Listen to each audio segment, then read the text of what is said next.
Now I'm going to talk about backing up your WordPress site.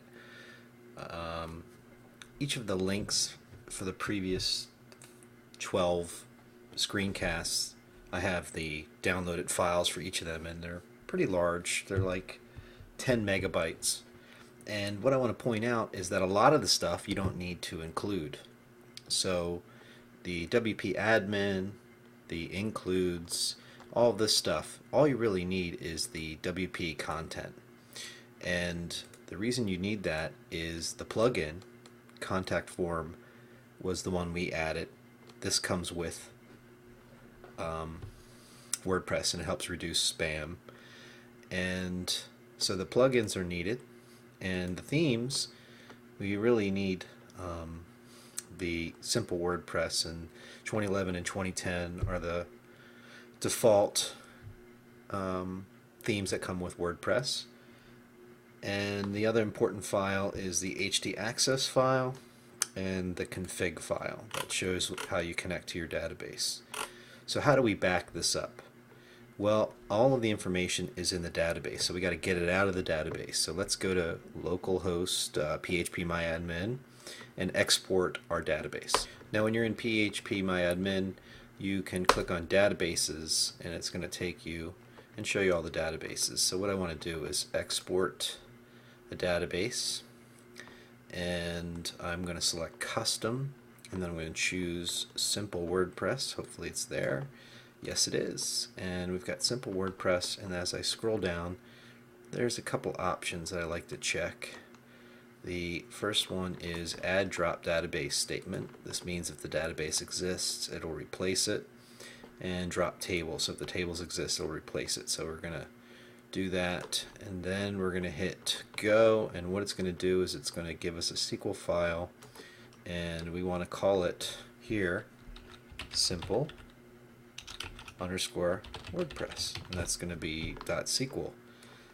So we hit go, and where are we going to save this? Well, this file has a lot of information in it that you don't want to get in the wrong hands, so this is something you really want to take care of, and it's just a text file, so it can easily be browsed to. But what we're going to do is we're going to put it in our site.